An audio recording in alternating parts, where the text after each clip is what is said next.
美的面膜 A3 238蚊，75片啦，是嗎？對對。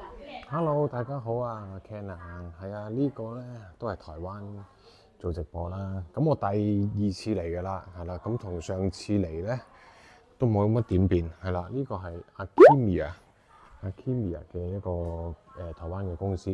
咁呢度咧係帶大家去睇啦，係一個 share office 嚟嘅，係啦。咁啊，即係只不過租咗呢一度嘅單位啦。咁出面都係上次冇咁誇張嘅，而家變成全部都係產品添啊！即係倉嗰啲產品全部喺晒度，係啦。咁然之後呢度應該相信係其他 office 嗰啲 share office 啦，係啊。咁呢度有啲 meeting room 咁上下啦，係啦。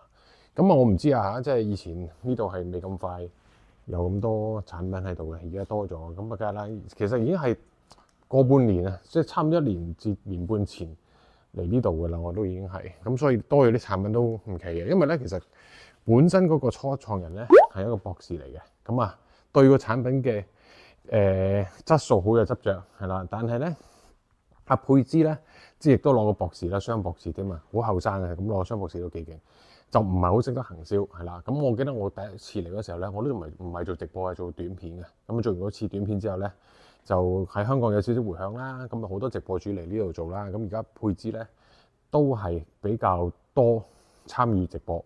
係啦，少咗喺產品研發啦，其實係好事嚟嘅，係因為其實咧做一個老闆咧，你會可能會覺得產品係最重要，但係喺我哋 marketing 人嘅角度咧，就係你點樣宣傳你嘅產品先係重要。嗱，佢嗰個微電流面膜咧，其實真係好勁嘅，即係佢可以係個 mask 喺一啲微電流機度咧 check 到自己有啲咩 quality 喺度。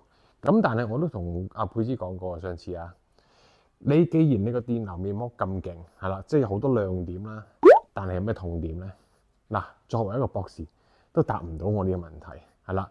作為一個老闆嘅你，可能你都會揾到自己產品或者服務咧，有好多亮點啊，10個亮點唔及1個痛點，係啦。咁啊，上次我同佢講過啦，其實個痛點好簡單嘅啫，因為好多人都會係去啲醫美嘅 facial 咧做一啲電流機，係啦，電流機好貴啦，好有用，但係好貴，係咪？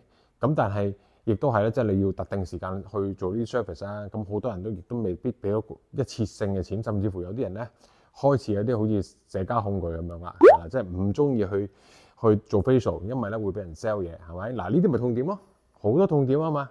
你買一個電流面膜係貴㗎，60幾70蚊一塊，但係你可以家中自己任何時候都可以做到啲電流機嘅電流面膜。OK， 咁當然啦，個 service 本身就係好多電流係啦，咁而家變成 product 咧，就未必可以去到咁嘅質素啦。但係唔緊要㗎，係咪？咁啊可以解決你社交恐懼症啊，唔使出去俾人哋 sell 嘢啊，係咪？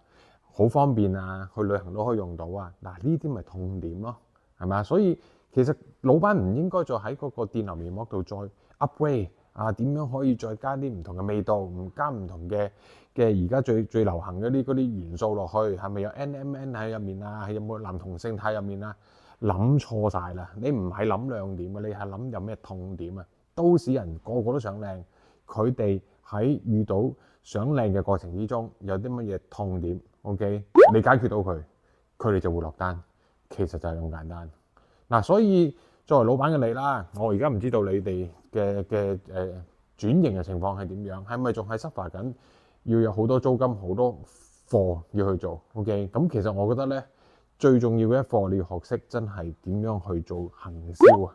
係啦，太多老闆諗住即係將呢樣行銷嘅專業技術交俾你同事，唔得㗎啦！而家一定要自己親力親為去了解成件事點做，好冇？